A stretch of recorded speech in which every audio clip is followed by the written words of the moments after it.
तो मेरे प्यारे बच्चों, तो आज हम जो चैप्टर स्टार्ट कर रहे हैं उसका नाम है the making of regional culture. ठीक है, ये हमारा पहला आज का पहला जो है चैप्टर है, ये हिस्ट्री का है, क्लास 7th एनसीईआरटी। ठीक है, तो मैं इसको पढ़ाने से पहले मैं आपको कुछ क्वेश्चंस दिखाना चाहती हूँ, जिस पे अगर आपने क्वेश्चन देख लिया तो आप इसको अच्छे से पढ़ेंगी। ठीक है, तो क्या होगा ना, फिर तुम्हारे दिमाग में जो भी पढ़ोगे ना वो बैठता जाएगा। ठीक है ना, कि मुझे ये पढ़ना है, मुझे वो पढ़ना है। जैसे कि यहाँ पे पहला क्वेश्चन दिया गया है मेज द कॉलम का। हाँ, अनंतवर्मन, फिर जगन्नाथा, फिर महोदयपुरम, लीला तिलकम, फिर मंगला काव्य मिनिएचर। तो ये सब कहाँ की सब्जेक्ट जो फेमस जो चीज़ें हैं वो कहाँ की हैं। तो अब आपको नाम देख लेना है, हाँ ये सब नाम है। और आपको जहाँ भी ये दिखेंगे आप तुरंत उसको क्या करेंगे, ऑब्जर्व कर लेंगे कि हाँ मुझे क्या पढ़ना है। पूरी बुक नहीं पढ़नी है, बहुत अच्छे से पढ़नी है जो भी पढ़ना है। हाँ, उसके बाद क्वेश्चन है कि what is the Manipravalam, name of the book written in that language. Okay, फिर है who were the major patrons of the Kathak, what are the important architecture feature of the temple of the Bengals. तो पहले इतने से question हम लोग देख लेते हैं। क्या है, जगन्नाथ महोदयपुरम ललिता, एक बार आप ध्यान में देख लो। ओके ठीक है, चलो अब चलते हैं अपने चैप्टर पे। तो दोस्तों, मेरे प्यारे बच्चों, हम आ जाते हैं अपने पहले लेसन पे, the making of the regional culture. शुरुआत में तो सब पाक पाक पाक, मतलब कुछ भी नहीं है, यहाँ से लेके नीचे तक, रीजन तक। मतलब यहाँ पे तुमको ये सिर्फ बताया गया है कि जो हमारी जो देश की जो लैंग्वेज होती है, जो कल्चर्स होते हैं, किसी भी क्षेत्र की जो लैंग्वेज और कल्चर होती है। शुरुआत में बच्चों सिर्फ इतना बताया गया है कि जो हमारी लैंग्वेज होती है, मतलब कि हम किसी को कैसे पहचानते हैं, अरे भाई तू उड़ीसा का है, तू बंगाली है, तू मराठी है, या फिर तू उत्तर प्रदेश का है। तो उसकी भाषा से हम उसको पहचान लेते हैं कि तुम्हारी भाषा तो यहाँ की नहीं लग रही है, तुम कहाँ के हो। हम ऐसा कहीं बोलते हैं ना, जब कोई दूसरी लैंग्वेज का आ जाता है। तो उसके बाद से उसके खाने पीने से, कितने लोग होते हैं जो मीट मच्छी, जैसे कि हरी साग सब्जी, कोई मतलब हर हर क्षेत्र का अपना अपना अलग अलग भोजन है। उत्तराखंड, उत्तरांचल जैसे ऊपर पहाड़ी साइड में चले जाओगे तो वहाँ पे गट्टी जो रेसिपी उसमें मतलब ये सब अलग होती है। हमारे इंडिया की अलग होती है, मराठी महाराष्ट्र की अलग होती है, यूपी की अलग होती है, लिट्टी चोखा बिहार की। तो इस तरह से क्या होता है, खाना पाने से भी हम लोग का क्या होता है, क्षेत्र बटा हुआ है। तो बोलचाल से, खान पान से, पहनावे से, और आपके काव्य नृत्य चित्रकला, मतलब हम लोग जो ड्राइंग भी बनाते हैं, ठीक है, उससे भी क्या होता है, हमारा क्षेत्र बटा हुआ है कि हाँ ये वाली ड्राइंग तो वहाँ की फेमस ड्राइंग है। ठीक है, तो इस तरह से जो है ये सब कल्चर बटे हुए हैं। और दूसरी बात ये इसमें बताया गया है कि अन्य जैसे कि जो भी अपनी जो रीति रिवाज है ना, मतलब ये ऐसा नहीं है कि वो वहीं तक सीमित रह चुके हैं, ऐसा नहीं है। हमारा जो जो कल्चर है ना, वो अभी क्या हो, चेंज होता जा रहा है, और ये लगातार चेंज होता ही रहेगा। क्योंकि अब जो जमाना है वो एक देश से दूसरे देश में जाकर सब कोई पढ़ाई कर रहा है, तो कोई वहाँ पे ठहरने गया है, कोई रुकने गया है, कोई काम धंधा करने के लिए, या तो फिर किसी की शादी होकर चली गई है। तो इस तरह से क्या हो रहा है, ये कल्चर एक्सचेंज हो रहे हैं। तो वहाँ की लैंग्वेज अब क्या हो रही है, मिक्स हो रही है सब दूसरी लैंग्वेज के साथ में। ठीक है, तो यही यहाँ पे ऊपर वाले में तो यही बताया गया है। तो but take a new form of the other reasons, ठीक है ना, वो एक नया रूप ले ले रही है। अब यहाँ पे मेन अपना चैप्टर स्टार्ट होता है, the Cheras and the development of Malayalam. ठीक है ना, यहाँ पे आपको चेरा राज्य के बारे में पढ़ना है और उनकी जो भाषा थी मलयालम। ये अपना अपना आ गया मतलब पढ़ाई ओरिएंटेड, हमको इसको पढ़ना है। देखो इसमें क्या लिखा है। सबसे पहले आपको ये याद करना है कि चेरास जो है वो कहाँ के हैं, मलयालम उनकी भाषा है। ठीक है, चेरा जो है ना बेटा, वो है उड़ी सॉरी केरला के महोदयपुरम जो है क्षेत्र, वहाँ के जो राजा थे चेरास, वो लोग चेरास जो थे वो राजा थे। ठीक है, और उन्होंने उनकी जो भाषा थी ना वो थी मलयालम। तो बहुत पहले जो केरल के इलाके में चेरा नाम का राज्य था, वहाँ राज्य जो लगभग जो था वो 9वीं शताब्दी में, मतलब कि 19th century, okay, 9th century में बना था। और इस इलाके में लोग जो थे वो मलयालम भाषा बोलते थे, लोग राजा लोग जो थे वो मलयालम भाषा बोलते थे। वहाँ पे जितने लोग थे ना सब मलयालम भाषा बोलते थे, उनकी भाषा ही मलयालम थी। कहाँ पर, देखो याद करो, चेरा जो हमारा राज्य है वो कहाँ पे है, केरला में है, प्रेजेंट डे ऑफ केरला। देखो यहाँ लिखा है ना, ये देखिए यहाँ लिखा है, ये देखिए प्रेजेंट डे इन केरला। ठीक है, तो कहाँ पे है, चेरा राज कहाँ है, वो केरला में है, महोदयपुरम। ठीक है, महोदयपुरम क्या है, वो इलाका है, क्षेत्र है। तो हमें यहाँ पे क्या पढ़ना है, सबसे पहले केरल में क्या है, महोदयपुरम। तो आप ना अपने नोट्स में जहाँ भी लिखते हैं वहाँ पे इसको लिखते रहिए। ठीक है, केरल, एक मिनट, केरल, उसके नीचे महोदयपुरम, और फिर महोदयपुरम में क्या था हमारा, चेर राज्य, मतलब चेर जो चेरास थे वो किंगडम्स थे, किंग थे, ठीक है ना। तो इस तरह से आपको लिखना है, ठीक है। चेरा, एक के एक एक के एक नीचे सीक्वेंस, अगर शॉर्ट नोट बना रहे हैं तो एक के नीचे कैसे लिखते जाए, चेरास। और उनकी भाषा क्या थी, वो थी मलयालम, ठीक है। अब देखो बेटा, इतने में ही, इतने बड़े ही तुम्हारे जो लाइन्स है उसमें कितने छोटे से तुम्हारे नोट्स बन के आ जाएंगे, ठीक है। इतना लिख लिया तुमने, ठीक है। हमने लिखा केरला, केरला में है महोदयपुरम, महोदयपुरम में है चेरा राज्य। चेरा राज्य की जो लैंग्वेज थी वो क्या थी, हमारी मलयालम थी, ठीक है। इतना तुमने देख लिया। अब देखो, अब यहाँ पे चल रहा है रीजनल कल्चर, मतलब कि भाषा के बारे में बात हो रही है ना। तो यहाँ पे उनकी जो भाषा थी वो मलयालम थी, ठीक है। और मलयालम भाषा कैसी थी, मलयालम भाषा उनकी बोलचाल वाली भाषा थी, मतलब वो आपस में बात करते थे। और पहले तो हम समझ रहे हैं यार, संस्कृत बहुत ज़्यादा फेमस थी, मतलब संस्कृत में सब रामायण ग्रंथ सभी संस्कृत के तो लिखे थे ना। तो मलयालम भाषा मतलब कैसे, क्या मतलब ये कैसे अटैच है, देखो। सबसे पहले पहले तो ये रीजनल कल्चर है, मतलब वहाँ बोली जाने वाली भाषा थी मलयालम, ठीक है। अब यहाँ क्या बताया गया है, इस पैराग्राफ में ये बताया गया है ना कि ये मलयालम भाषा जो है, ये मलयालम भाषा का यूज ऑफिशियल रिकॉर्ड में किया गया, बहुत ही इम्पोर्टेंट, मतलब बहुत इम्पोर्टेंट। ये आपको लिखना ही है कि मलयालम भाषा का, अब जहाँ पे आप बना रहे हैं ना मलयालम भाषा, यहाँ पर मलयालम लैंग्वेज लिखे, मलयालम लैंग्वेज के नीचे लिखेंगे तो ये क्या बोलेंगे, the use of regional language in official record. ये बहुत ही इंपॉर्टेंट लाइन है तुम्हारी, the use of regional culture in official record in सब कॉन्टिनेंट, मतलब कि पहली बार ऐसा हुआ कि किसी क्षेत्रीय भाषा को एक ऑफिशियल रिकॉर्ड के रूप में यूज किया गया। ऑफिशियल रिकॉर्ड समझते हैं, बहुत बड़ी बात होती है, मतलब कि अभी देखिए हम लोग के जो ऑफिशियल रिकॉर्ड होते हैं ज़्यादा इंडिया में, क्योंकि यहाँ से हमारे अंग्रेज गए, तो ज़्यादातर अंग्रेजी मतलब इंग्लिश में ही होते हैं, ठीक है ना। लेकिन तब के ज़माने में मलयालम भाषा जो थी वो तब की ऑफिशियल रिकॉर्ड थी, मतलब अपनी भाषा को उन्होंने, मतलब अपने जो ऑफिशियल रिकॉर्ड होते थे उनको मलयालम भाषा में उन्होंने रखा, ठीक है। इस तरह से आप अपने नोट्स को देखो बनाते जाइए, बहुत ही सिंपल और बहुत ही अच्छे नोट्स बनकर तैयार होंगे। खाली एक आपके छोटे से एक आप मतलब ट्री होता है ना, ट्री चार्ट बनाया है ना आपने, उस तरह से बनाते चले जाइए। उसके बाद क्या है, यहाँ तक हो गया। यहाँ पे आपको क्या क्या पढ़ना है, खाली कि मलयालम जो लैंग्वेज है वो एक रीजनल जो है कि रीजनल जो लैंग्वेज है वो ऑफिशियल रिकॉर्ड के रूप में जो थी यूज हुई, ठीक है। यहाँ पे इतना ही है। उसके नीचे जब आएंगे आप, यहाँ पे ये देखिए, ये आपको बता रहा है रिकॉर्ड, ये देखिए ऑफिशियल रिकॉर्ड है जिसको भी मलयालम भाषा में लिखा गया है। अब देखो नीचे क्या बोला है, मतलब ऊपर तो हो गया कि भाई उन्होंने अपने जो है कि मलयालम जो भाषा थी उसको एक महत्व दिया, मतलब ऑफिशियल रिकॉर्ड में यूज किया। फिर नीचे क्या लिख रहा है, at the same time the Cheras also drew upon Sanskrit traditions. अब देखो यहाँ पे संस्कृत, अब आया क्योंकि संस्कृत तो हमारी लैंग्वेज थी ना, मतलब शुरुआत में तो संस्कृत के ही सब एपिक थे ना, महाभारत रामायण जितने भी थे एपिक सब संस्कृत में थे। तो अब देखो यहाँ पे बता रहा है कि इसी टाइम पे जो चेरास थे उन्होंने संस्कृत ट्रेडिशन से भी कुछ लिया। क्या लिया भाई, उन्होंने संस्कृत ट्रेडिशन, देखो अब आप जब आप जहाँ भी आप बनाओगे अपना जो बना रहे हो वो नोट्स, अब उसी के नीचे आप क्या लिखोगे, जैसे कि यहाँ पे, अब यहाँ पे जब आप इस तरह से लिखोगे, एक मिनट, जब आपने यहाँ पे लिख दिया ना कि लैंग्वेज तक आपकी भाषा खत्म हो गई, लैंग्वेज खत्म होने के बाद आप यहाँ पे लिखेंगे ट्रेडिशन, ठीक है। ट्रेडिशन क्या थी, ट्रेडिशन जो थी वो संस्कृत से ली गई थी। संस्कृत से क्या लिया गया था, आप इन्वर्टेड कामा में लिख के बताएंगे कि ट्रेडिशन जो थी संस्कृत से हम लोग क्या लिए थे, वो लिए थे हम लोग टेम्पल थिएटर। क्या लिए थे, टेम्पल थिएटर। ये टेम्पल थिएटर क्या होता है, देखो बेटा, टेम्पल थिएटर होता है जैसे कि ये देखिए यहाँ पे है ना टेम्पल थिएटर, ये रखिए।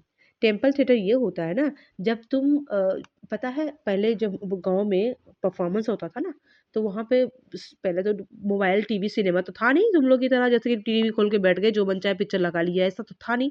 तो वहाँ पे रामायण और महाभारत को मतलब दिखाने के लिए ना लोग वहाँ पे जो थे ड्रेसअप करते थे, और उस ड्रेसअप करके वो लोगों के सामने ना कला करते थे कि हाँ मैं राम हूँ, ये सीता मैया है, और ये लक्ष्मण भैया है। तो अभी भी देखो ये ट्रेडिशन चलता है, रामायण पे जो हमारा जो यहाँ पे रामनवमी होती है तो उसी तरह से तब के ज़माने का है। तो टेम्पल थिएटर ऑफ केरला जो है वो संस्कृत से ही लिया गया है, क्योंकि यहाँ संस्कृत जो महाभारत जो रामायण है वो तो संस्कृत में लिखे गए थे ना, तो मलयालम भाषा वालों को कैसे पता चलेगा। तो इसी तरह से ये क्या पड़ा, प्रभाव पड़ा, ठीक है। तो ये ऐसा नहीं है कि उनको संस्कृत नहीं आती थी, उनको संस्कृत भी आती थी। तो क्योंकि उनका जो टेम्पल थिएटर था वो केरला का, वो पूरी तरह से संस्कृत के उस पे था, बेस पे था, ठीक है। तो अब आप क्या बताएंगे, सबसे पहले आपका हो गया भाषा, भाषा जो थी मलयालम थी। मलयालम भाषा में क्या किया उन्होंने, मलयालम भाषा में उन्होंने ऑफिशियल रिकॉर्ड को बनाया। दूसरा क्या, दूसरा उन्होंने टेम्पल बनाया, टेम्पल थिएटर, वो था संस्कृत के ट्रेडिशन से उन्होंने लिया था। ठीक है, और देखिए एक चीज़ नहीं, और भी उन्होंने संस्कृत से लिया है। क्या क्या लिया है, तो ये तो सबसे पहले ये हो गया। देखो यहाँ बोला ना, the temple theatre of the Kerala which is the trace to this period borrow the story from the Sanskrit epic. Sanskrit epic मतलब समझते हैं ना, महाभारत रामायण ये सबसे लिया है। एक हो गया, 2 पॉइंट हो गए आपके यहाँ पे।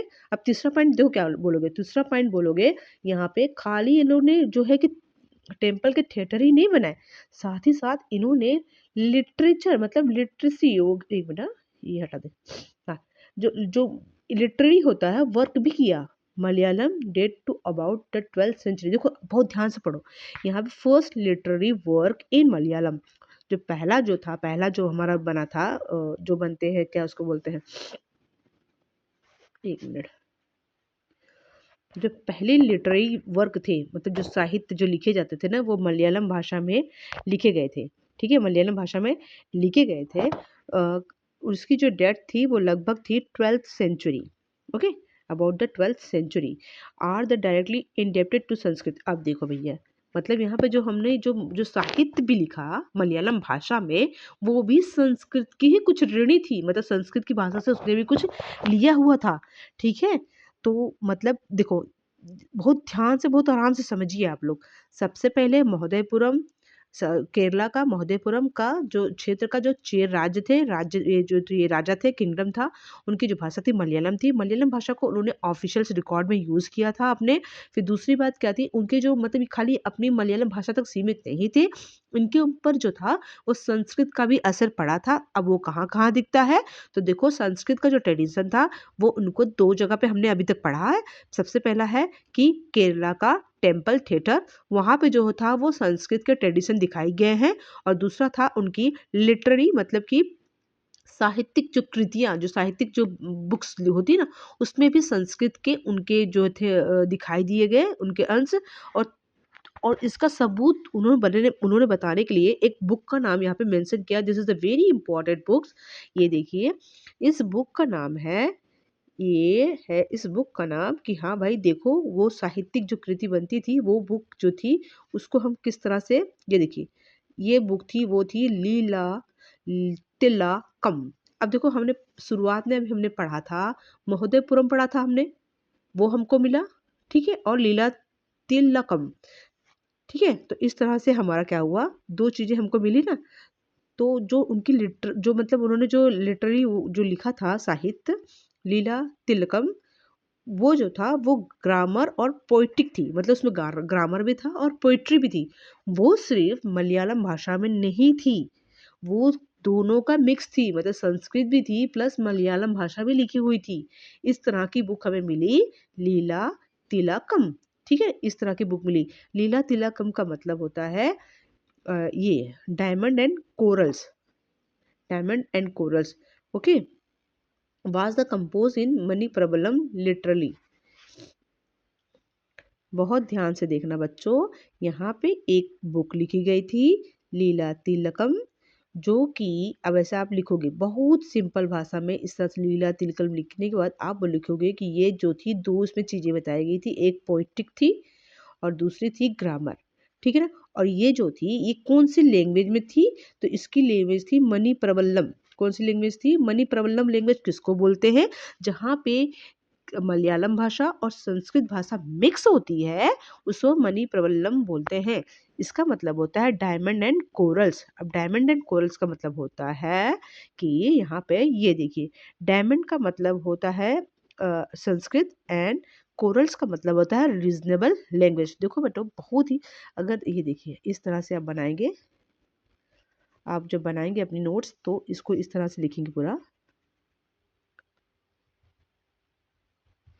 यहाँ पे लिखेंगे लीला, जो भी नाम है नीला तिलकम, उसको 2 भाषा मतलब 2 चीज़ें उसमें थी, एक थी पोएटिक और दूसरी थी ग्रामर, और इन दोनों को लिखा गया था मनी परवलम भाषा में। और इसका मतलब होता है, क्या होता है इसका मतलब, इसका मतलब होता है डायमंड एंड कोरल्स। डायमंड का मतलब देखो, डायमंड मतलब संस्कृत को डायमंड बोला गया है, और कोरल्स मतलब होता है रीजनल कल्चर, जो कि वहाँ की जो रीजनल लैंग्वेज, जो कि वहाँ की लैंग्वेज होती है। समझ में आया यहाँ तक? एक बार फिर से रिवाइज किया जाए। देखो, सबसे पहले यहाँ पे आप एकदम ध्यान से सुनो। महोदयपुरम, अरे केरल, केरल राज्य का महोदयपुरम, महोदयपुरम का था हमारा चेर राज्य किंगडम थे। किंगडम लोग ने अपनी एक जो थी भाषा थी, उनकी भाषा थी मलयालम भाषा। तो सबसे पहला ये रिकॉर्ड बनाया गया कि उन्होंने अपनी मलयालम भाषा का यूज़ ऑफिशियल रिकॉर्ड में किया गया था। ठीक है, यहाँ तक हो गया। उसके बाद बताया गया कि मलयालम भाषा जो जो थे वहाँ के लोग खाली मलयालम भाषा तक सीमित नहीं थे, उनके ऊपर जो संस्कृत का भी असर पड़ा था। ठीक है, पड़ा था तो कहाँ-कहाँ पड़ा था? तो सबसे पहला था उनका टेम्पल का थिएटर। जो टेम्पल का जो थिएटर था, वो पूरा के पूरा जो था वो संस्कृत एपिक से लिया गया था। ठीक है? दूसरा क्या था? दूसरा ये था हमारा कि जो उनकी जो उन्होंने साहित्य लिखा था, उस पर भी संस्कृत का छाप थी। मतलब संस्कृत की लैंग्वेज को उन्होंने लिया था। मतलब खसी मलयालम भाषा में नहीं थी। तो ऐसा कौन-सा उदाहरण है? ऐसा उदाहरण है लीला तिलकम। लीला तिलकम जो थी, वो एक ग्रामर और पोएटिक की बुक थी, जिसे कि मणिप्रवलम भाषा में लिखी गई थी। मणिप्रवलम भाषा क्या होती है? जिसमें कि 2 लैंग्वेज आती हैं। एक होता है संस्कृत और एक होता है अपना रीजनल कल्चर। तो उसमें रीजनल कल्चर उसको नाम क्या दिया? उसको दिया डायमंड एंड कोरल्स। मतलब संस्कृत डायमंड संस्कृत को बोला गया और कोरल्स रीजनल लैंग्वेज को बोला गया। खत्म काम। यहाँ तक समझ में आ गया? ठीक है, अच्छी बात है। तो अब चलते हैं rulers and religious traditions, the Jagannath cult. देखो, अभी हमने वहाँ पे क्वेश्चन पढ़ा था, जगन्नाथ ही पढ़ा था। तो चलो एक बार देख आते हैं यार, हम लोग कितने क्वेश्चन सॉल्व कर पाते हैं। एक फटक से नज़र हम जरा घुमाएँ तो अपनी ये देखिए। हाँ, तो यहाँ पे हमने देखा था कि महोदयपुरम हमने देखा था भैया, महोदयपुरम जो था ये, 1 मिनट। हाँ, यही तो परेशानी है। इसकी लिखो और मिटाओ। ठीक है। तो यहाँ पे जो था महोदयपुरम जो था हमारा, वो क्या था? वो कहाँ का था? वो था केरल का। ठीक है? ये रहा महोदयपुरम, कहाँ का था? वो था केरल का। लीला तिलकम ये क्या थी? कहाँ की थी? ये भी तो केरल की थी। ये क्या थी? एक वो थी ना, साहित्यिक कृति थी ना, लिटरेसी थी ना। ठीक है, और कुछ मिल रहा है यहाँ पे? अभी हमने जो पढ़ा? नहीं, और कुछ नहीं मिल रहा है। चलो, और कुछ नहीं मिल रहा है तो पीछे चलो, नीचे चलो, देखो नीचे कुछ मिलता है? यहाँ था मनी प्रॉब्लम। ये देखिए, money, what is the money problem? तो मनी प्रॉब्लम क्या है भाई? एक पोएट्रिक, और मनी प्रॉब्लम क्या थी? एक मतलब भाषा थी, मतलब दो भाषाओं का मेल। Language Sanskrit and sorry, Sanskrit and regional language, वही तो है Manipravalam. Name of the book written in that language, Lilatilakam. ये इसमें जो थी वो लिखा गया था इस भाषा में, लीला तिलकम। मनी प्रॉब्लम क्या थी? मनी प्रॉब्लम में एक भाषा है, दो भाषाओं का मिक्सअप, एक संस्कृत और एक regional culture, diamond and corals. ठीक है? और कौन सी बुक लिखी गई? तो लीला तिलकम भाषा इसमें लिखी गई थी। ठीक है? तो यहाँ से हमने इतना 2-3 क्वेश्चन सॉल्व किए। चलो अब चलते हैं अपने फिर से कोई क्वेश्चन पे, उस पे चैप्टर पे।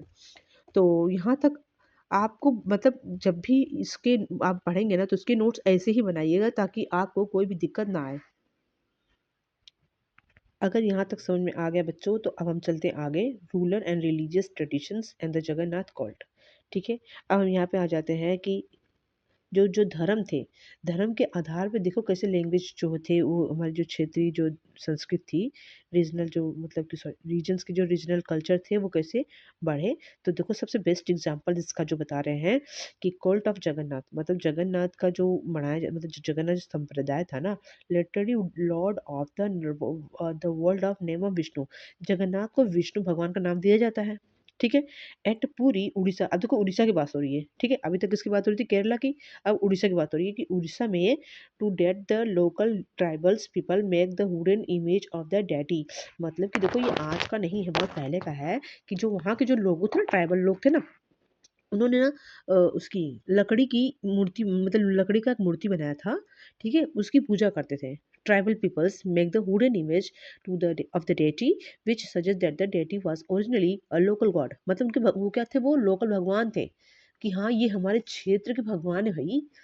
तो उनको आगे who was the latter identify the with Vishnu. उनको आगे जैसे धीरे धीरे जैसे क्षेत्र आगे बढ़ा, पता चला अरे यार, ये जो तुमने बनाया था, ये तो विष्णु भगवान की मूर्ति थी। In the 12th century one of the most important ruler of Ganga dynasty. अब देखो, दूसरी आ गई यहाँ पे गंग डायनेस्टी। मतलब बच्चा बहुत अच्छे से पढ़ो। ठीक है? अब यहाँ पे कौन है, यहाँ पे है गंग डायनेस्टी। वो कौन सी सेंचुरी की थी, वो 12th सेंचुरी की।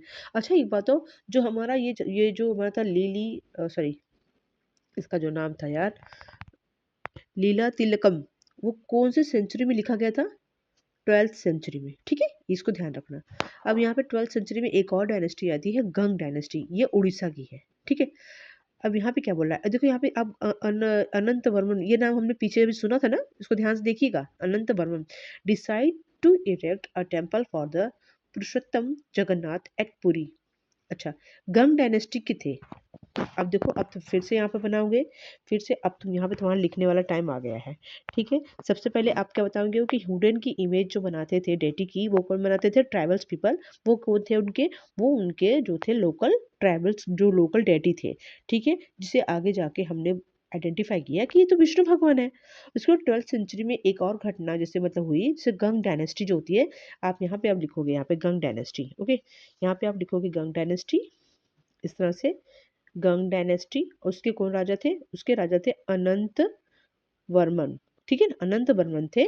उन्होंने क्या डिसाइड किया, okay, erect a temple of Purushottam Jagannath. उन्होंने डिसाइड किया कि मैं जगन्नाथ का एक टेम्पल बनाऊंगा, एक पुरी में। पुरी अब देखो कहाँ पे है, बहुत ध्यान से बेटा, पुरी कहाँ बड़ी, अब तुमको बड़ी उड़ीसा में। ओके, तो इसी तरह से आपको बोल दिया जाएगा ना पूरी कहाँ पे है, तो आप बता देंगे, आपने पढ़ा है तो पूरी। तो आप जब इसे गंग डायनेस्टी लिखेंगे ना, इसके ऊपर ही लिख देंगे आप उड़ीसा पुरी। ओके, यहाँ पे ऊपर लिख देंगे कि ये उड़ीसा का पुरी का टेम्पल था। उड़ीसा उड़ीसा में एक पूरी जगह है जहाँ पे गंग डायनेस्टी के अनंत वर्मन ने क्या बनवाया, एक विष्णु भगवान के लिए एक टेम्पल बनवाया। In 1230 kingdom, subsequently in 1230 king Anang Bhim तृतीय, ठीक है, अनंग भीम तृतीय decided, sorry dedicated his kingdom to the deity and proclaim himself as the deputy of the god. देखो अब यहाँ क्या बताया गया है, यहाँ पे ये बताया गया ना कि सबसे पहले ऊपर जो जो गंग डायनेस्टी के अनंत वर्मन थे, उन्होंने टेम्पल डिसाइड किया कि एक पुरी में आप मैं टेम्पल बनवाऊंगा, उस टेम्पल जगन्नाथपुरी, सॉरी जगन्नाथ के लिए एक मैं टेम्पल बनवाऊंगा पुरी में। उसके बाद क्या हुआ, 1230 में किंग जो थे अनंग भीम तृतीय ने क्या बोला कि मैं जो है अपना जो राज्य, मैं अपना पूरा राज्य जो है वो पुरुषोत्तम जगन्नाथ जी को भेंट करता हूँ, अपना पूरा राज्य उनको भेंट करता हूँ, और स्वयं मैं क्या हूँ, जगन्नाथ का डेप्यूटी ऑफ द गॉड, मतलब मैं उनके द्वारा भेजा गया एक सिपाही, मतलब एक तरह का एक इंसान हूँ जो अपने इस राज्य को चला रहा है। मगर मुझे जो आज्ञा दी जा रही है वो कौन दे रहा है, अपने, सॉरी, एक मिनट, पुरुषोत्तम जगन्नाथ। ठीक है ना, तो वो मुझे आज्ञा दे रहे हैं और ये जो पूरा राज्य है वो उन्हीं का है। तो इस तरह से इन्होंने बताया। ठीक है, आपको यहाँ पे ज़्यादा मगजमारी और दिमाग लगाने की ज़रूरत नहीं है बच्चों, खाली आपको ये याद रखना है कि पूरी उड़ीसा में है। अनंत वर्मन और जो है कि अपना ये अनंग भीम तृतीय, ये सब कौन थे, राजा थे गंग डायनेस्टी के। इन्होंने किसके लिए बनाया था मंदिर, तो बनाया था पुरुषोत्तम जगन्नाथ के लिए। डेट याद लग जाइएगा 1230। आगे बताया गया as the temple gain in the important as the centre of pilgrimage, the authority in the social political matters also increase. देखो जैसे जैसे ये जैसे समय बढ़ता गया ना, तो ये जो मंदिर था ना, इस मंदिर में काम और कुछ चलता गया, मतलब और ज़्यादा गंभीर अच्छे से टेम्पल ये जो बन गया, मतलब और ज़्यादा इसकी बोलते हैं ना वो इम्पोर्टेंस बढ़ने लगी। ठीक है ना, तो ये क्या हुआ, एक एक यात्रा का केंद्र के रूप में, मतलब कि मतलब हर जो भी लोग थे इसे आते थे यहाँ पे, दान दक्षिणा करते थे, इनके दर्शन करते थे, क्योंकि ये हमारे बहुत ओल्ड मतलब बना हुआ टेम्पल है। इस तरह से सब समझ के आते हैं, इनकी पूजा करते हैं। इस तरह से इनका क्या हुआ, महत्व बढ़ता चला गया। और महत्व बढ़ने से क्या हुआ, इसमें जो सामाजिक और राजनीतिक मामलों में भी इसकी क्या हुई, सत्ता बढ़ती गई।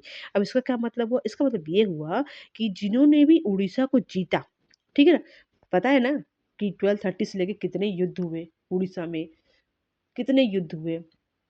तो उस सब युद्ध में क्या होता था ना, जो भी जीतता था ना वो पहले इस मंदिर पे ही अपना कब्जा करता था। उनका ये मतलब, क्योंकि भावना बनी गई थी ना कि ये जो मंदिर था, अगर इस पे कब्जा कर लोगे तो जितनी भी जनता है वो तुम्हारी क्या बन जाएगी, तुम्हारा आज्ञा मानेगी, क्योंकि तुम जगन्नाथ के भेजे हुए एक इंसान हो। ठीक है, इस तरह से तो मतलब ऐसी दिमाग में बैठ गया था भाई कि ये मंदिर की जिसके पास होगी सत्ता, वही हमारा क्या होगा, राजा। तो इसी तरह से जो भी लोग जीतते थे वो इस मंदिर पे अपना वर्चस्व मतलब अपनी धाक जमाने की कोशिश करते थे। चाहे वो मुगल था, चाहे वो मराठा था, चाहे इंग्लिश ईस्ट इंडिया कंपनी ही क्यों न थी। ठीक है? वो कभी भी attempt to gain the control over the temple they felt that this would make their rules acceptable to the local people. जैसे ही उस मंदिर पे इन्होंने कब्जा कर लिया तो जान जाइए कि यहाँ के लोग क्या करेंगे, हमारी सारी बात मानने लगेंगे क्योंकि ये बहुत पुरानी मान्यता बनी हुई थी। तो दोस्तों यहाँ तक था हमारा ये लेसन। आगे के लेसन में अगले चैप्टर में पढ़ाऊंगी। अगर मजा आया और समझ में आया तो प्लीज लाइक जरूर करना। और चलते हैं जाते जाते हम देखते हैं कि हमने क्वेश्चंस जो थे पीछे के कुछ सॉल्व कर पा रहे हैं कि नहीं। देखिए 1 मिनट, 1 मिनट। दोस्तों यहाँ पे जो क्वेश्चन था हमारा, तो महोदय ब्रह्म हो गया था लीला, देखिए यहाँ पे वर्ड आ रहा है बेटा, हमने जो पढ़ा अभी जगन्नाथ। जगन्नाथ जी का जो वर्ड हमने पढ़ा ये देखिए यहाँ पे आए हैं, तो ये कहाँ के थे? जगन्नाथ जी कहाँ के थे बेटा? ये थे हमारे पुरी के, ठीक है ना? उड़ीसा पुरी के थे। ठीक है, ये हो गया। मतलब अनंत वर्मन भी आ गए। अनंत वर्मन कहाँ का था? अनंत वर्मन कहाँ के थे? अनंत वर्मन थे उड़ीसा के, इधर के। ठीक है। और जगन्नाथ टेम्पल कहाँ बनाया गया? पुरी में। बहुत ध्यान से आप लोग पढ़िएगा। तो ये हो गया। अब यहाँ पे क्वेश्चंस है, यहाँ पे कुछ क्वेश्चन है जो हम सॉल्व कर पा रहे हैं कि नहीं। अभी यहाँ पे हम कुछ सॉल्व नहीं कर पा रहे हैं। ठीक है। ये यहाँ पे क्वेश्चन है कि why did the conqueror try to control the temple of Jagannath at Puri. क्यों करना चाहते थे? ये देखो ये क्वेश्चन था, ये क्यों करना चाहते थे? क्योंकि ये मान्यता थी कि जब भी कोई भी मतलब कि कोई भी कंट्रोल कर लेगा टेम्पल पे, तो जो वहाँ की जो सोशल जो जनता है वो क्या करेगा, वो उसकी सारी बातें मानेगा। तो इस तरह से आपका ये क्वेश्चन भी हमको यहाँ पे आंसर मिल गया। और चलते हैं, आप मिलते हैं अगले वीडियो में। कुछ और अगर बातें होंगी, क्लियरिटी होगी तो मैं और अच्छे से क्लियर कर दूंगी अगले लेसन में, अगले वीडियोस में। तो चलिए मिलते हैं अगले वीडियो में। बाय।